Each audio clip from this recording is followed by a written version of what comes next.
Começa agora o programa Bem Viver, uma prosa sobre saúde, bem-estar, comida e agroecologia. Produção Rádio Brasil de Fato.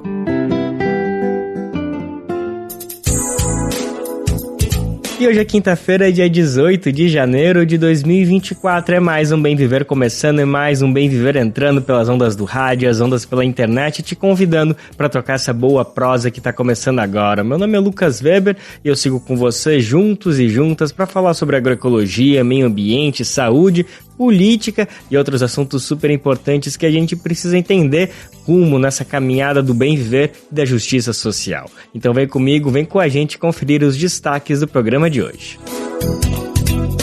O que está acontecendo com o clima? Fenômenos climáticos atípicos têm preocupado a humanidade. Fortes temporais, seca extrema e a população mais pobre como a principal vítima das tragédias climáticas. Você também vai entender como as privatizações de serviços públicos essenciais colaboram com o aumento da desigualdade social no país. Aluguéis residenciais ficam 16% mais caros em 2023. Em Belo Horizonte, o evento busca popularizar o teatro e a dança com mais de 100 atrações ao longo do mês de janeiro. Esses são alguns, mas são vários os destaques do programa de hoje. Bora lá, que o programa está só começando. Antes de falar sobre tudo isso, é sempre bom lembrar que o horário do nosso programa é de segunda a sexta-feira, sempre a partir das 11 horas da manhã pelo rádio. Você confere o Bem Viver pela Rádio Brasil Atual 98,9 FM, isso na Grande São Paulo. Mas se você não estiver aqui, estiver em qualquer outro lugar do mundo, tá mais do que convidado, mais do que convidada para conferir a gente via internet pela nossa rádio web, lá no radiobrasildefato.com.br.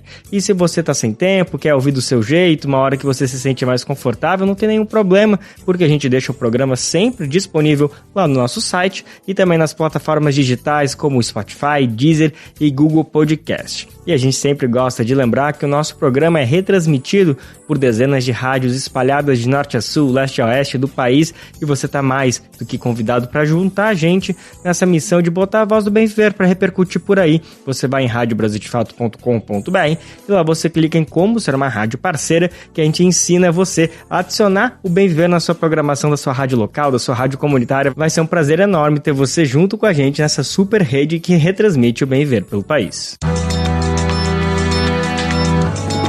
Brasil de Fato, 20 anos.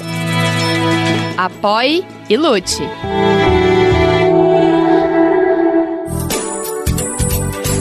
A gente abre o programa de hoje, então, falando desse cartão de boas-vindas, ou melhor, cartão de preocupações que 2024 está apresentando para a gente no que diz respeito às questões climáticas. O cenário que vimos em 2023 está se repetindo nesses primeiros dias do ano.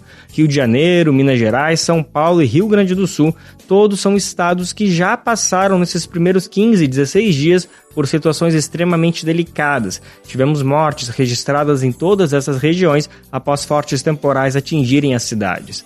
Para entender se 2024 vai ser uma continuação do ano passado, se pode ser até pior ou se pode ser um pouquinho melhor, enfim, o que vai ser, a gente trouxe aqui para o programa o professor Francisco Aquino, que atua no Centro Polar e Climático da Universidade Federal do Rio Grande do Sul. Bom, professor, antes de falar contigo sobre todas essas questões, eu queria te cumprimentar e agradecer pela sua disponibilidade. Olá, Lucas, obrigado pela oportunidade, né, pelo espaço de termos uma conversa de alerta importante, né, para a sociedade brasileira, podemos dizer assim, né, dentro desse contexto de mudanças climáticas, mais um El Niño bastante ativo ainda, né, nesse mês de janeiro, e claro, como a gente está acostumado à chuva intensa de verão, os temporais, tempestades, que ocorrem especialmente, vamos dizer assim, na região sudeste do Brasil, né? Eles estão acontecendo com uma intensidade maior, né?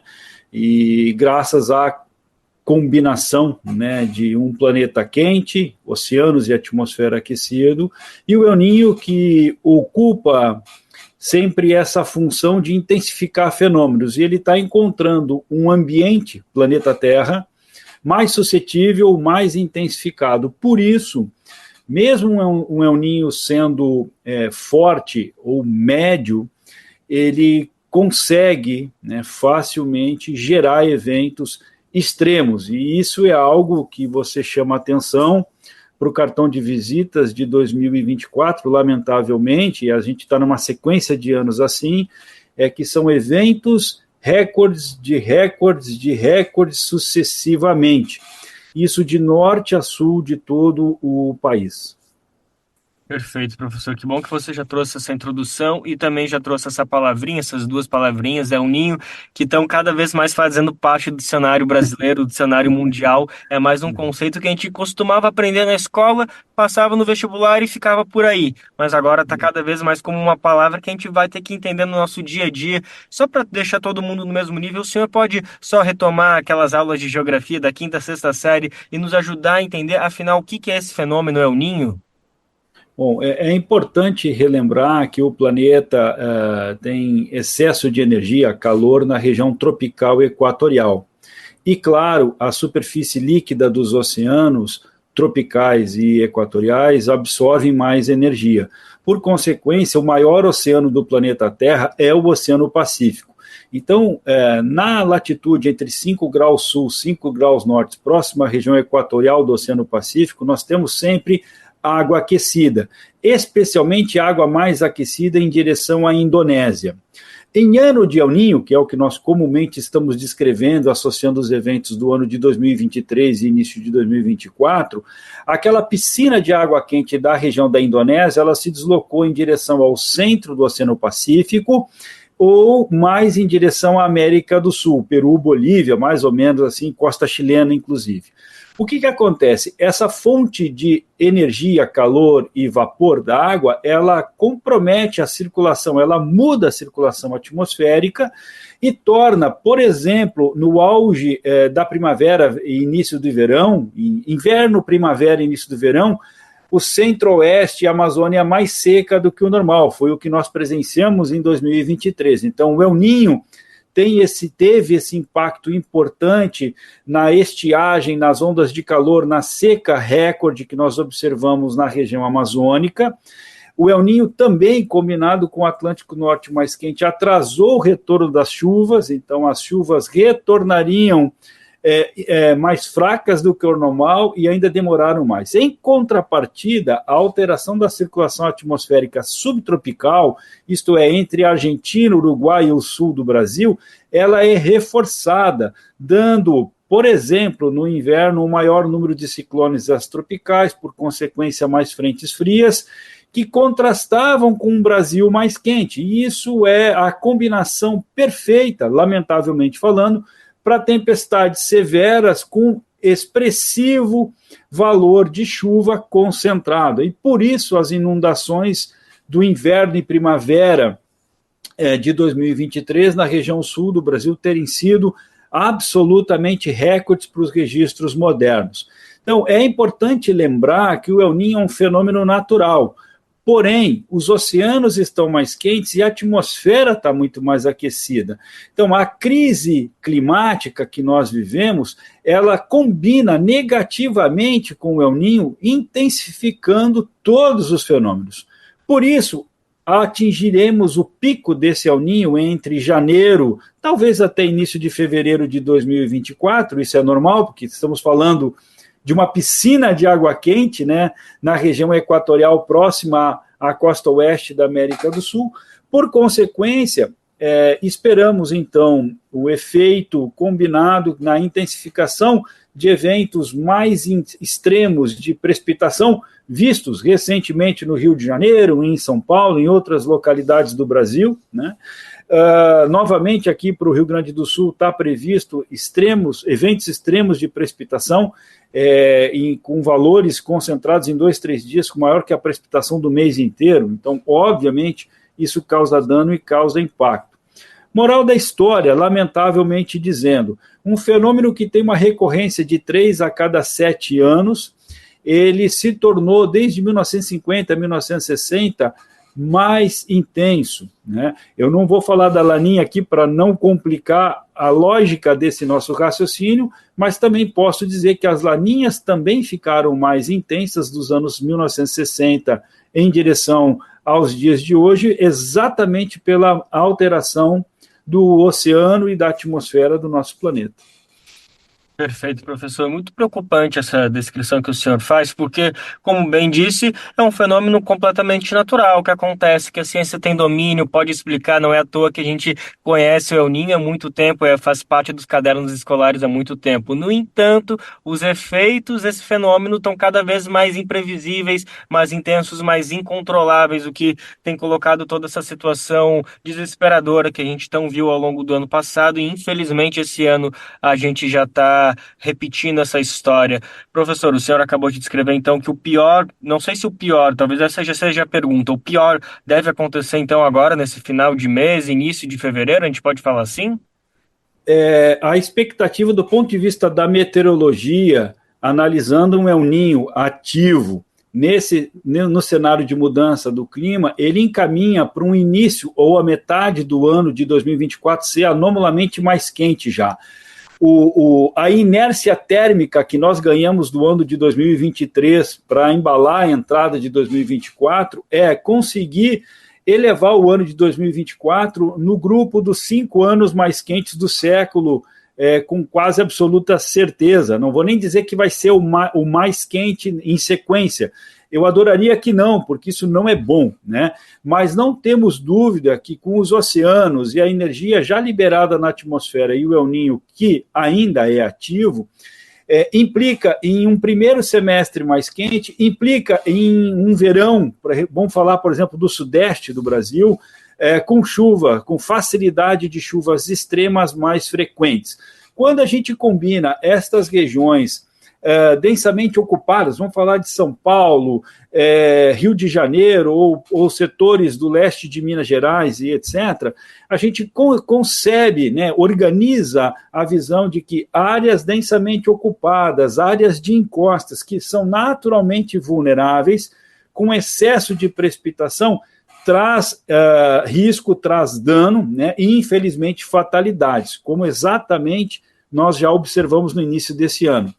Também a gente vai combinar com temperaturas acima da média, então a gente vai ter semanas abafadas, extremamente quentes, corremos riscos de ondas de calor nesse momento, isso também não é bom para a saúde, não é bom para a agricultura, não é bom para o sistema, né, ambiental do nosso planeta. E a combinação de dias quentes com a entrada de umidade e atmosfera de verão, novamente é a mistura que desemboca na dificuldade da previsão do tempo para os eventos extremos ou recordes de recordes que nós observamos.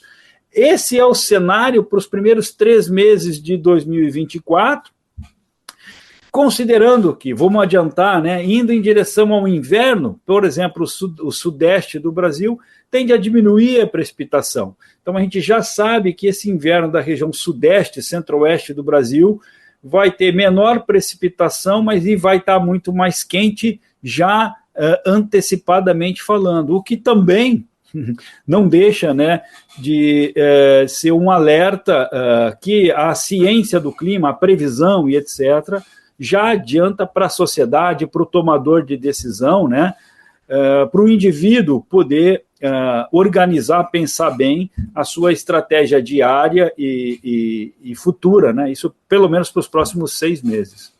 Ótimo. Tudo isso que o senhor está descrevendo são consequências inevitáveis por tudo que aconteceu ao longo do ano passado. Esse acúmulo de energia que o senhor estava descrevendo vai trazer essas consequências que a gente vai ter inevitavelmente agora nesse primeiro trimestre e também aí no início do inverno nessa região sudeste e sul do país.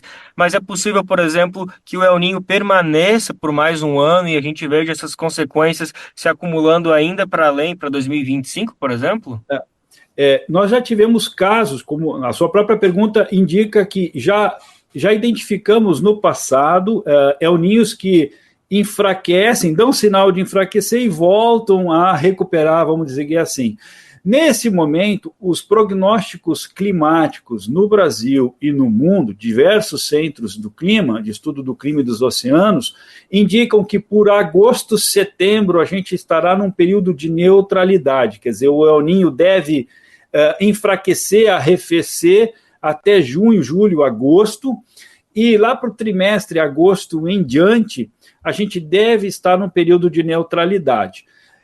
Também já existem discussões da possibilidade, quem sabe, né, após o período de neutralidade, a gente voltar para uma laninha. Por que eu digo que isso ainda é possibilidade? A gente está vendo muito à frente, né, sazonalmente falando, mas é que a laninha ela tem o mesmo jeito da distribuição de água no Oceano Pacífico, ventos, etc., do período neutro. A diferença é que a laninha fica mais intenso que o período neutro. Então não é difícil escorregar oceano e atmosfera de neutralidade para a laninha. Mas eu insisto, nesse momento, a melhor previsão climática sazonal estendida, a gente visualiza enfraquecimento do El Niño e em direção de uma neutralidade. O que, no meu ponto de vista climático para o Brasil, é uma boa notícia para abastecimento e recurso hídrico, para a sociedade, para a economia, para a agricultura e assim por diante. Mas, lamentavelmente, eu vou recuperar o início da tua fala e dizer, mesmo que a gente volte para uma neutralidade ou até para uma laninha, seguiremos com um patamar de um ano quente, encaixando facilmente entre os 5 mais quentes da última década, que foi mais quente que a anterior, e assim sucessivamente. Significa que a gente segue com um trem climático oceânico a caminho de lá em 2040 alcançar temperatura média com mais 1,5 graus acima média global, e os eventos vistos em 2023, 2024 serem mais corriqueiros do que no passado recente da sua geração. Eu vejo você muito mais novo do que eu, né? Então, sem comparação do que o início da minha geração, que era um clima bem mais ameno e uma temperatura média bem mais baixa, início da década de 1970. É isso, não é simples, são muitas questões a serem avaliadas, são termos novos que a gente tem que se adequar, mas nada muda o fato que a gente tem que se envolver, entrar de cabeça nesse assunto, poder influenciar nisso para melhorar a nossa vida, para dar possibilidade da nossa raça, da raça humana ainda poder se perpetuar nesse planeta de tantas mudanças climáticas. Professor Francisco Aquino, muito obrigado mais uma vez pela disponibilidade, viu, amigo? Eu agradeço a oportunidade, boa gestão, né, para a nossa municipalidade, nosso país, na questão do enfrentamento da crise climática.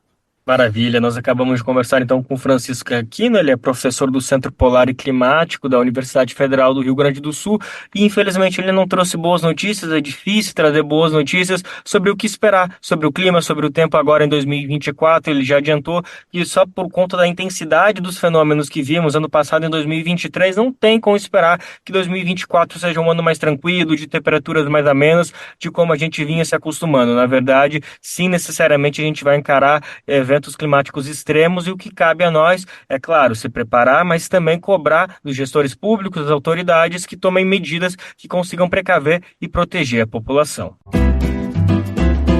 Programa Bem Viver, sua edição diária sobre saúde, bem-estar, comida e agroecologia.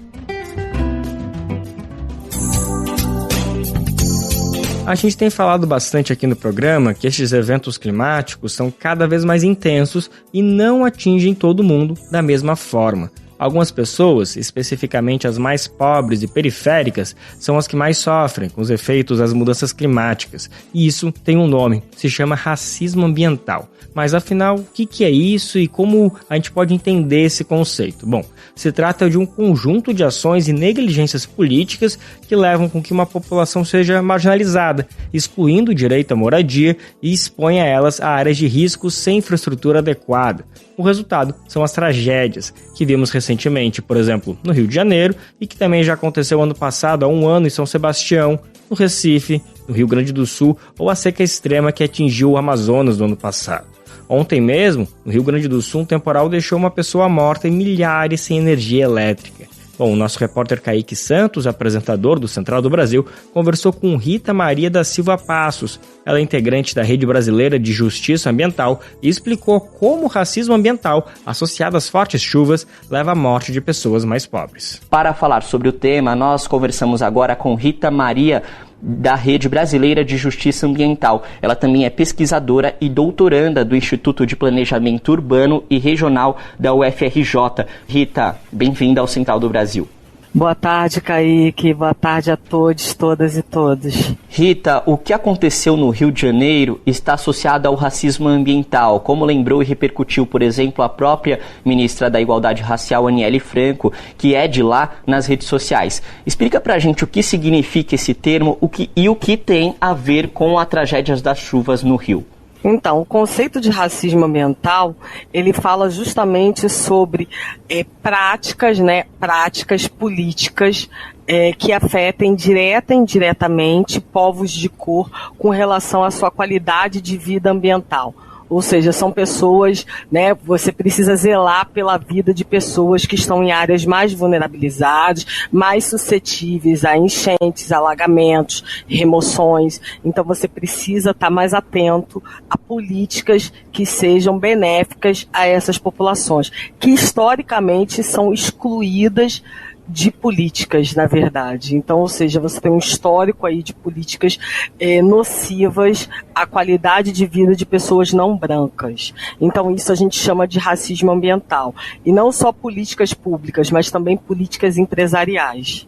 Rita, muitas das cidades afetadas pelo transbordamento dos rios pertencem à Baixada Fluminense. Pela localização desses rios, já numa região mais baixa em relação ao nível do mar, há uma tendência maior para ocorrer esses alagamentos? Sim, a gente tem uma possibilidade de ocorrência maior de alagamentos, mas muito por conta dessa ocorrência, o que a gente tinha que ter era políticas, de mitigação e de adaptação climáticas e ambientais para que essas pessoas não sofressem com isso.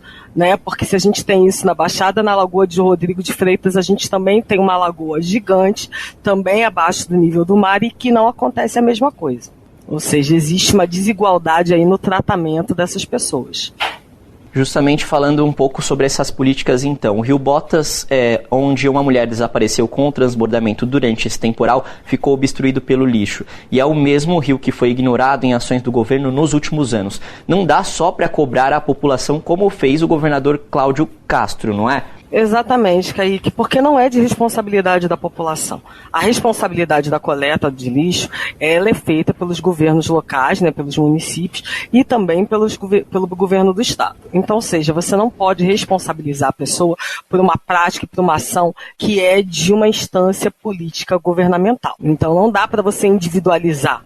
A gente tem um processo político hoje em dia, e da vida de individualizar e de responsabilizar o indivíduo. Mas, na verdade, o que a gente precisa responsabilizar é a política ou a ausência de política, ou seja, a ausência de coleta de lixo regular, porque não basta só coletar, mas coletar de maneira regular é o que faz e que acomete essas populações. Rita, quais áreas precisam ser o foco dos investimentos do poder público para evitar grandes consequências de temporais como esse aconteceu no Rio? Acredito que isso também tem a ver com alguns dos estudos que vocês fazem na UFRJ, a sua linha de pesquisa também. Queria que você falasse um pouco mais sobre isso, relacionando com que o poder público precisa focar de investir para evitar esses acontecimentos graves como foi esse do último fim de semana. Pois é, Kaique, não faltam estudos, levantamentos, não só dentro do IPUR, mas também dentro do Departamento de Geografia, de Ciências Sociais,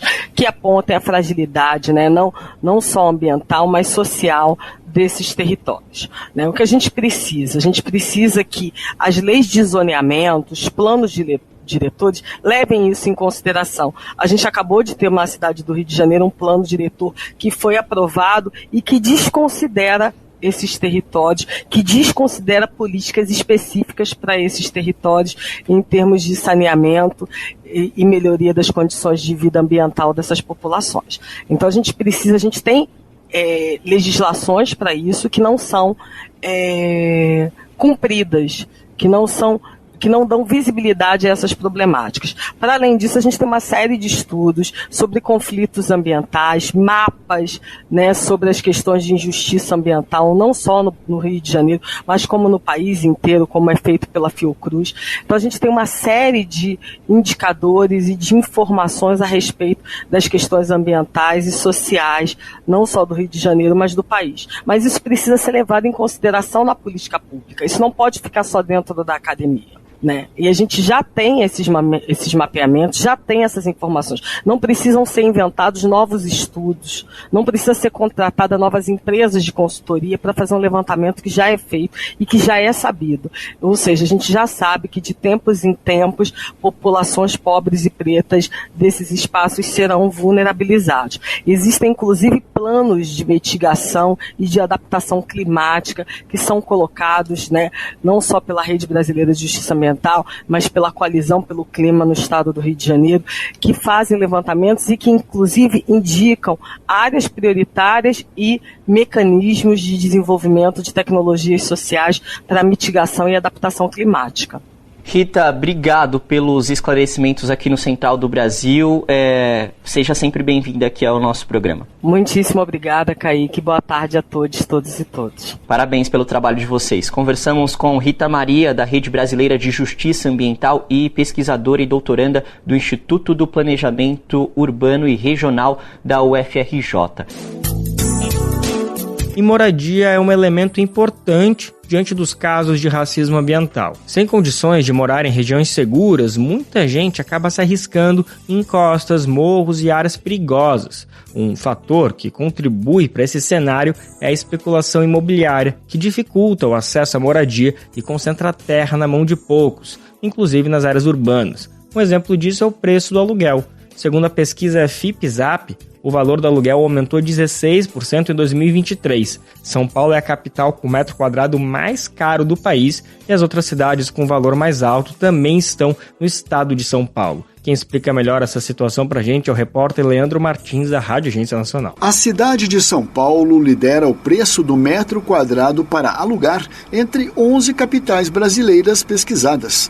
Com o valor acima de R$ 51, a capital paulista só é superada por outra cidade também do estado de São Paulo, Barueri, na região metropolitana. Ali está o aluguel mais caro do Brasil, com custo médio de R$ 59 por metro quadrado. No caso de um apartamento de 50 metros quadrados, por exemplo, o valor mensal fica acima de R$ 2.900.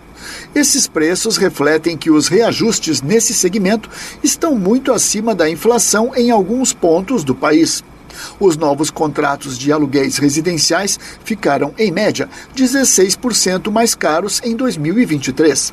Isso representa mais que o triplo do IPCA, o Índice Nacional de Preços ao Consumidor Amplo, considerado a inflação oficial do país, que avançou 4,62% no ano passado. Assim, a alta real dos novos aluguéis, descontada a inflação, ultrapassa 11% na capital paulista. Os dados são do índice FIPE-ZAP, divulgados nesta terça-feira. A economista do INSPER, Juliana Inhas, aponta motivos para essa explosão nos preços dos aluguéis. O primeiro é o fato de que a economia brasileira está aquecida. Mais pessoas estão trabalhando, o desemprego é baixo, então são mais pessoas com renda. Mas a gente também tem que considerar que as taxas de juros para financiamento imobiliário hoje são muito elevadas. Como o custo de financiamento hoje ainda é muito elevado, o aluguel é uma melhor opção. A economista cita ainda a possibilidade de uma possível tentativa dos proprietários de recuperar os preços dos aluguéis, que foram achatados durante o período da pandemia. O estudo do FIPE-ZAP acompanha o preço médio de locação de apartamentos prontos em 25 cidades brasileiras, com base em anúncios veiculados na internet.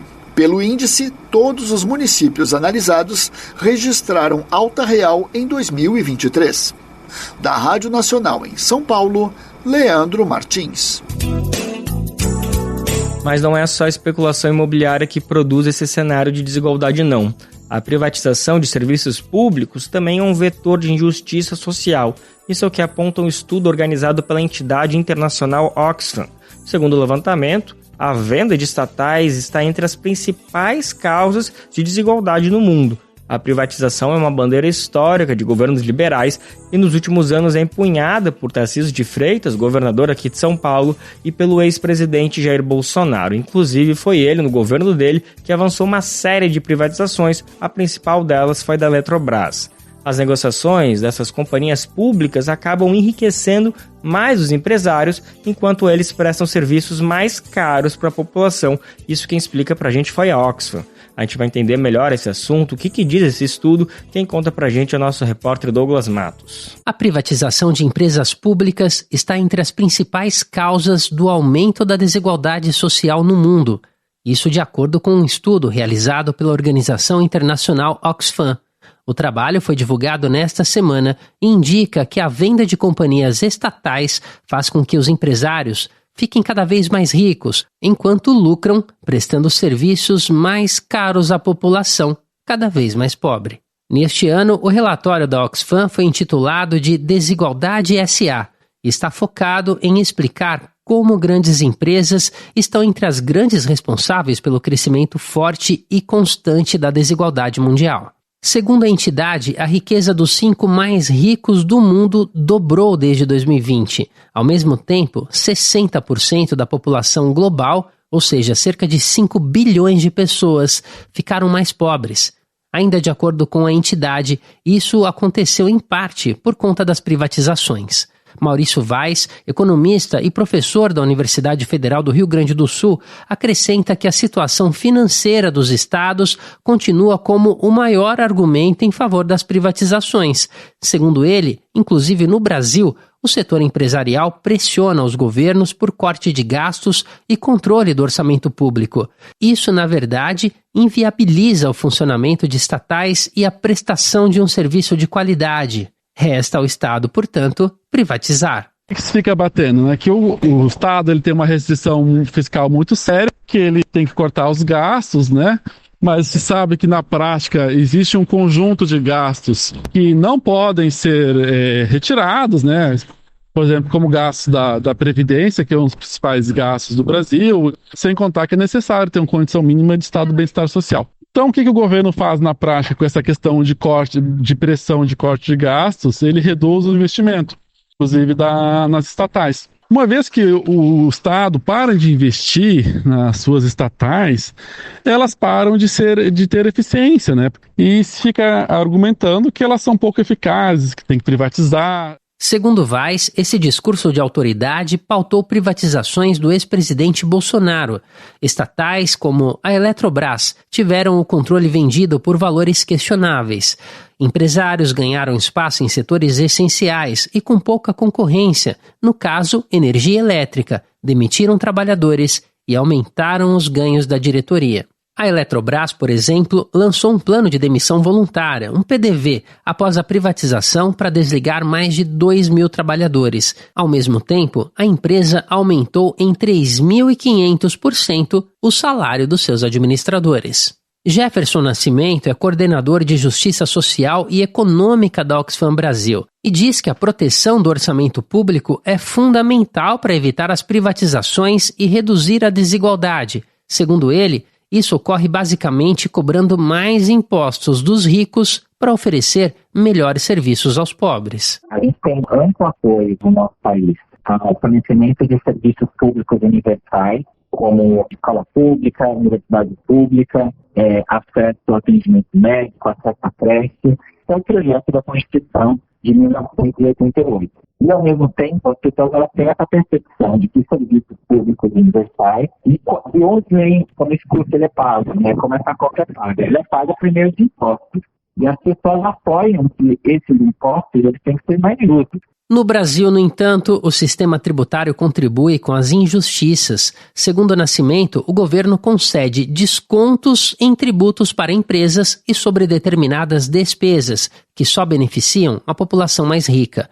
Ele lembra, por exemplo, que todas as custas médicas podem ser descontadas sobre o imposto de renda. Por outro lado, só ricos têm esse tipo de gasto, já que grande parte da população usa o SUS, o Sistema Único de Saúde. O 1% mais rico do Brasil, ele é responsável por 26% 3% do montante deduzido em despesas médicas, estudados a respeito do imposto de renda pessoal física em 2022. Então, a gente tem aí menos de 400 mil pessoas, 384 mil pessoas deduziram da base da imposto de renda pessoal física 26 bilhões de reais em 2022. Nascimento afirma que o governo do presidente Lula tem sinalizado um esforço para a mudança na tributação sobre a renda no país. Para ele, no entanto, não é tão claro quanto foi o empenho feito para a reforma dos impostos sobre o consumo, aprovada no ano passado, sem um efeito significativo contra a desigualdade. Ao mesmo tempo, o governo estabeleceu o chamado déficit zero das contas públicas já a partir deste ano, 2024, e colocou em vigor o novo arcabouço fiscal. A nova regra limita o gasto público com base no crescimento da receita.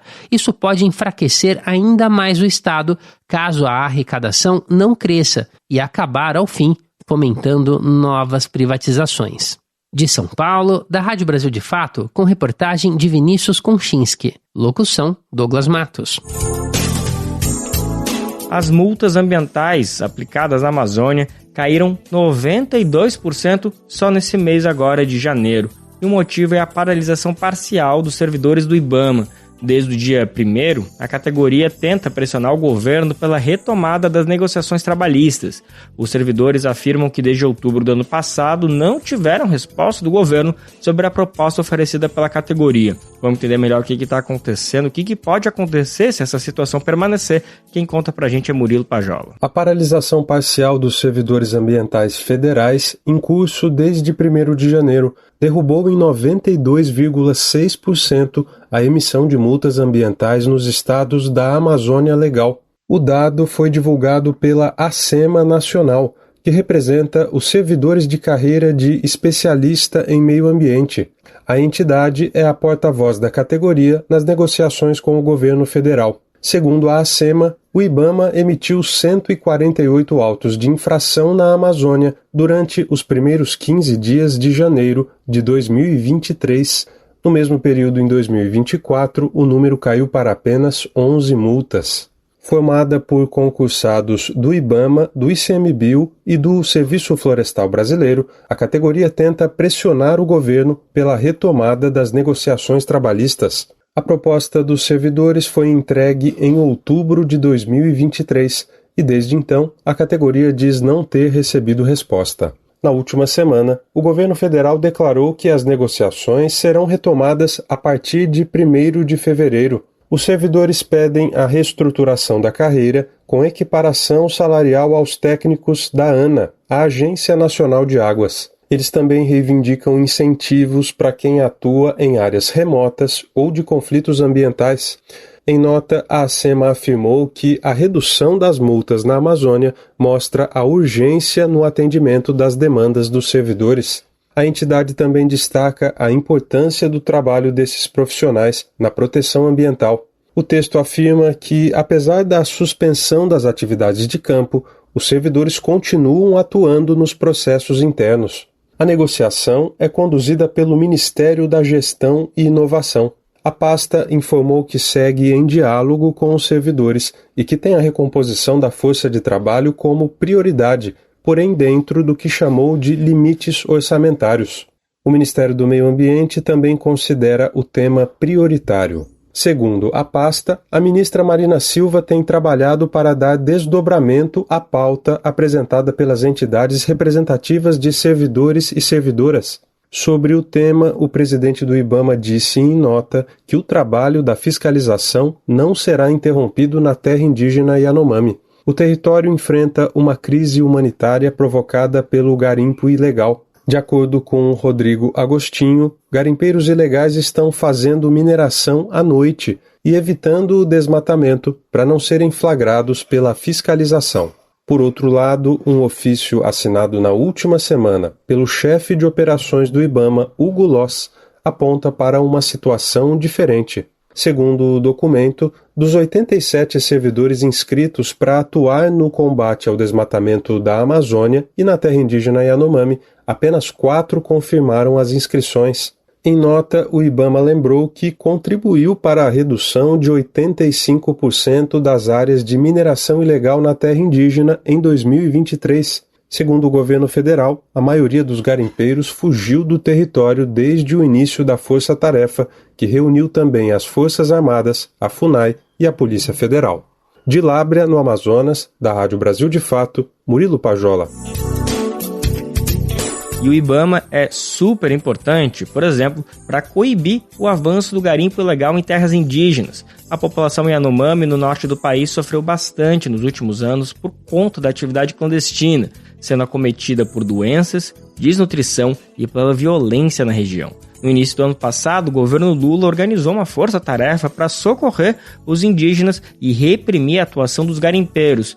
Um ano depois, o cenário ainda está longe do ideal. A ministra dos Povos Indígenas, Sônia Guajajara, fez um balanço das ações do governo na região e explicou que o descaso histórico, isso palavras dela, com a população indígena, é um obstáculo para superar essa crise. A nossa repórter Nara Lacerda acompanhou essa transmissão ao vivo da ministra e a gente vai saber mais o que ela falou. Quem conta pra gente é Douglas Matos. A ministra dos Povos Indígenas, Sônia Guajajara, apresentou um balanço sobre a atuação do governo federal no território Yanomami, um ano após o decreto de situação de emergência na região. Ela participou de uma transmissão ao vivo pelas redes sociais, junto com o secretário de Saúde indígena, Weibe Tapeba. Além dos resultados já obtidos, a ministra falou sobre as ações para este ano. Ela ressaltou também que o cenário atual ainda não é o melhor para superar a crise humanitária que atinge as comunidades. Segundo a ministra, as dificuldades logísticas para acesso à região e o caráter histórico do descaso impõem obstáculos. São anos de descaso do poder público. Essa situação da invasão de garimpeiros no território Yanomami é uma situação de décadas que se intensificou muito nos últimos anos, 4, 6 anos, né, onde tinha essa conivência do governo federal para essa exploração ilegal. E hoje tem o nosso compromisso de tirar o povo Yanomami dessa situação e trabalhar em ações articuladas com outros ministérios para retirar os invasores, restabelecer a saúde do povo Yanomami, Ecuana e outros povos que vivem naquele território. O secretário Weibe Tapeba informou que 8 polos base já foram reabertos. Essas estruturas funcionam como uma unidade básica para atendimento em saúde e podem estar localizadas nas próprias comunidades ou nos municípios de referência mais próximos ao local. O governo também pretende construir o primeiro hospital indígena do Brasil em Boa Vista, capital de Roraima. Ele também disse que o número de profissionais para atendimento em saúde indígena aumentou de 690 para 960. Além disso, Tapeba ressaltou as parcerias com organizações internacionais e nacionais, como o Unicef, Médicos Sem Fronteiras e Fundação Oswaldo Cruz, a Fiocruz. Ainda de acordo com o secretário, a CESAI, a Secretaria Indígena de Saúde, investiu mais de 220 milhões de reais diretamente no Distrito Sanitário Especial Indígena Yanomami e 16 milhões de reais em Roraima. A região de Surucucu, uma das mais afetadas pela fome, vai receber um centro de referência permanente. O local já conta com um centro de recuperação nutricional instalado em 2023. A ideia é levar atendimento especializado à região. Weibe Tapeba pondera que as políticas direcionadas ao território não se limitam à área da saúde. Temos um território gigante, precisa de uma política de segurança pública, precisa da atuação do Ministério da Defesa, precisa da atuação do Ministério da Justiça e Segurança Pública, precisa da atuação do Ministério do Desenvolvimento Social e Combate à Fome junto com a FUNAI e o Ministério dos Povos Indígenas para atuar nessa ação de assistência, da retomada da capacidade produtiva, emergencialmente entregando cestas de alimentos para salvar o povo Yanomami de um projeto de genocídio. Dados do governo federal apontam que, há um ano, quase 20 mil garimpeiros ilegais atuavam na terra indígena Yanomami. As ações para a retirada das invasões diminuíram na área de garimpo em 85%. Forças de segurança bloquearam o acesso do fluxo de suprimentos para a mineração ilegal, destruíram acampamentos e equipamentos e embargaram 31 pistas de pouso. Segundo o IBAMA, equipes de fiscalização foram recebidas a tiros em cerca de 10 operações. Durante a transmissão, a ministra Sônia Guajajara afirmou que as Forças Armadas vão continuar atuando na região, assim como a Polícia Federal e a Polícia Rodoviária Federal. Ela anunciou que será construída uma casa de governo em Boa Vista, com a coordenação da Casa Civil e bases de fiscalização e segurança dentro do território. Quem ficou dentro do território Yanomami são as organizações criminosas, é o crime organizado que realmente está ali e que continua ameaçando, violentando, estuprando meninas, né? Mas tem essa atenção hoje do governo federal para essa situação. Tem esse cuidado, esse planejamento para a gente retirar, né, essas pessoas dali. Isso é o que diferencia de antes, né? Porque antes tinha a conivência, o estímulo, né, e toda essa motivação provocada pelo próprio governo para essas pessoas entrarem cada vez mais. Javeib Tapeba descreveu a situação que o governo encontrou quando chegou ao local há 1 ano. Ele usou a palavra estratosférica para classificar a gravidade da situação. Mais de 200 comunidades estavam desassistidas e foram localizados indícios de desvio de verbas na aquisição de medicamentos e equipamentos. O garimpo poluiu as águas e desmatou, afetando diretamente a sobrevivência da população. Um território que é rico em minerais, e isso foi o motivo pela invasão garimpeira. Tem perfis de garimpeiro que tem vínculo com o crime organizado, garimpeiro que são aliciadores, portanto, muitos Yanomamis foram aliciados. Nós conseguimos provas robustas de que a invasão garimpeira acabou também gerando, além dos problemas da malária, a presença do garimpo contamina as águas com mercúrio, isso gera uma desagregação, altera os modos de vida da comunidade, reduz significativamente a capacidade produtiva do povo Yanomami, gerando inclusive a desnutrição grave, que é o que tem também levado um número assustador de óbitos. Por fim, a ministra Sônia Guajajara informou que todas as ações implementadas de forma emergencial passarão a ser políticas permanentes. A atuação será ampliada para outros territórios. Na semana passada, o governo anunciou 1 bilhão e 200 milhões de reais em investimentos na fiscalização e também no controle territorial e na saúde pública das comunidades que vivem no local. De São Paulo, da Rádio Brasil de Fato, com reportagem de Nara Lacerda. Locução, Douglas Matos. A ABJD é a Associação Brasileira de Juristas pela Democracia. Defende o Estado democrático de direito, a presunção de inocência, o devido processo legal e o acesso à justiça. A ABJD é a única organização do Brasil que reúne todas as categorias de juristas. Do estudante à juíza, da servidora do sistema de justiça ao defensor público. Juristas democráticos são essenciais para evitar retrocessos e avançar nos direitos e garantias. Faça parte da ABJD. Entre no site e associe-se a abjd.org.br. Você distante é mais interessante do que possa parecer. Você distante é mais estonteante do que possa imaginar. Você distante, foto na estante, nem isso eu quero rever.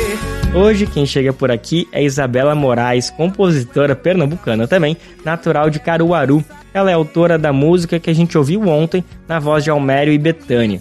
Em 2020, Isabela lançou o álbum Estamos Vivos, e uma das faixas é Quem Disse, uma canção de forte denúncia social e de desigualdade, além da insensibilidade dos ricos. A música enaltece as virtudes da classe trabalhadora e também a resistência diante das adversidades. A composição Quem Disse foi a grande vencedora na categoria de melhor canção no Festival da Música da Rádio Nacional, isso no ano passado, e também foi regravada nada mais nada menos por Elza Soares em uma versão maravilhosa que está presente no último álbum, o álbum póstumo da cantora, No Tempo da Intolerância. Agora a gente vai ver um pouquinho desse trecho dessa música, Quem Disse, música de Isabela Moraes.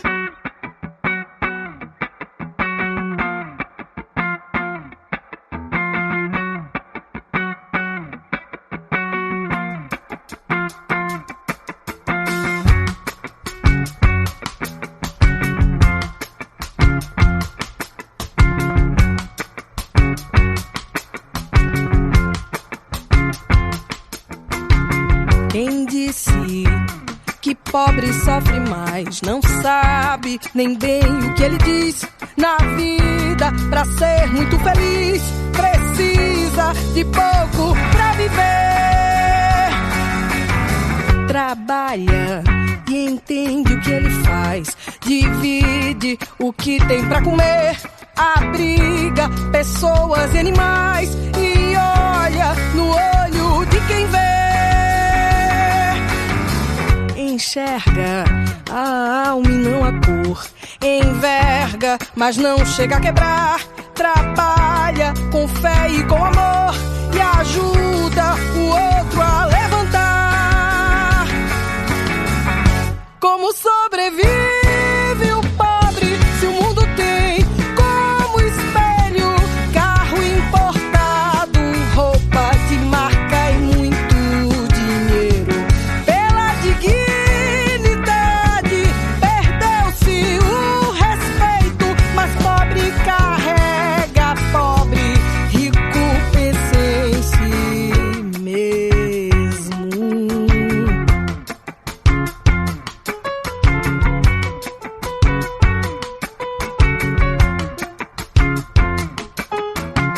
Quem disse que pobre sofre mais, não sabe nem bem o que ele diz. Na vida, pra ser muito feliz, precisa de pouco pra viver. Trabalha e entende o que ele faz, divide o que tem pra comer, abriga pessoas e animais e olha no olho de quem vê. Você está ouvindo o programa Bem Viver, uma prosa sobre saúde, bem-estar, comida e agroecologia.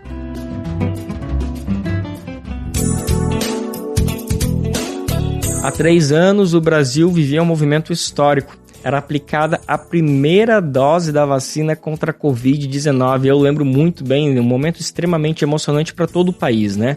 O que parecia algo simples, esperado, acabou se transformando numa imensa jornada contra o negacionismo. A negação da vacina contra a Covid abriu o olhar para a baixa adesão em geral aos outros imunizantes, o que fez ressurgir doenças consideradas extintas no Brasil. Por isso, o grande desafio agora do Ministério da Saúde é recuperar a força do Plano Nacional de Imunização e garantir um calendário eficiente da vacinação. O Ministério, inclusive, já divulgou o calendário de 2024. Vamos saber mais detalhes. Quem conta pra gente é Renato Ribeiro, da Rádio Agência Nacional. Ano após ano, a preocupação deve ser sempre a mesma: o cartão de vacinação. Uma atualização importante. Poliomielite, meningite, hepatite, tétano, coqueluche, gripe, pneumonia e tuberculose. Todas essas doenças podem ser evitadas com imunizantes. E o Calendário Nacional de Vacinação 2024 do Ministério da Saúde já está disponível. E além de crianças, ele contempla também adolescentes, adultos, idosos, gestantes e povos indígenas. Por meio do calendário, pais ou responsáveis sabem quais vacinas são necessárias. A vacina contra a Covid-19, por exemplo, é recomendada para crianças com esquema de 3 doses. A primeira dose a partir dos 6 meses. O médico infectologista Julival Ribeiro alerta sobre os cuidados com fake news ou desinformação. Segundo ele, é preciso acreditar na ciência. Vamos acreditar na ciência e seguir o calendário da vacinação. Portanto, a vacina é a melhor estratégia que nós temos para prevenir as doenças. Procura uma unidade de saúde para atualizar ou fazer as suas vacinas. E assim você está ajudando a si próprio, como também prevenindo de pegar uma doença e passar para o próximo. O governo disponibiliza, de graça, 49 imunobiológicos, 32 vacinas, 13 soros e 4 imunoglobulinas. Da Rádio Nacional, em Brasília, Renato Ribeiro. Espalhar o teatro e a dança, essa é a missão da campanha de popularização do teatro evento que acontece este mês em Belo Horizonte. É a 49ª edição da campanha, com mais de 100 espetáculos, com gêneros diversificados, como comédia, drama e suspense, tudo isso voltado para todos os públicos de todas as idades. Quem conta mais pra gente e apresenta esse grande espetáculo é a repórter Ana Carolina Vasconcelos, diretamente de Belo Horizonte. Com programação até o dia 4 de fevereiro, acontece em Belo Horizonte a 49ª edição da campanha de popularização do teatro e da dança, evento querido pela população da capital mineira por proporcionar acesso à arte com preços acessíveis. Neste ano, são mais de 100 espetáculos com gêneros diversificados como comédia, drama e suspense, voltados para o público de todas as idades. Os valores dos ingressos são fixados em R$ 25. Até o encerramento do evento, a organização acredita que o público será de aproximadamente 150 mil pessoas. Disse Maria Taroni, de 55 anos, reservou a noite de segunda-feira para assistir à peça Frida em Fragmentos e Passos, um drama poético que apresenta um pouco da obra e da vida da artista mexicana Frida Kahlo. A Frida é uma grande artista, alguém que a gente ama, respeita e eu fiquei curiosa para ver o texto. Quem dirige o espetáculo e interpreta Frida Kahlo é Bárbara Oliveira, que tem 37 anos de idade e 18 anos de carreira. Essa é a terceira vez que a atriz se apresenta na campanha de popularização do teatro e da dança. A campanha de popularização é um evento antigo, na cidade, um evento de cultura e de arte importantíssimo, que já começa o ano aí lotando os teatros. Isso é muito importante para todo mundo que trabalha, para todos os profissionais que trabalham com cultura. A arte é essencial, é importante. A arte salva, a arte cura. Eu não me reconheço como um ser, sem ser um ser pensante e um ser envolvido com a arte. Eu estou envolvida na arte desde sempre. E estar falando de uma artista que foi tão importante para mim, Frida ela me intriga, ela me instiga e ela foi para mim a maior artista do século XX. Revolucionária, livre, potente, deixou uma marca, deixou uma história e uma obra muito importante. E uma mulher que marcou história, eu acho que agora eu estou marcando história também, fazendo arte e levando a obra dela para todo mundo, para a vida, para o mundo. Obrigada! De Belo Horizonte, para a Rádio Brasil de Fato, Ana Carolina Vasconcelos.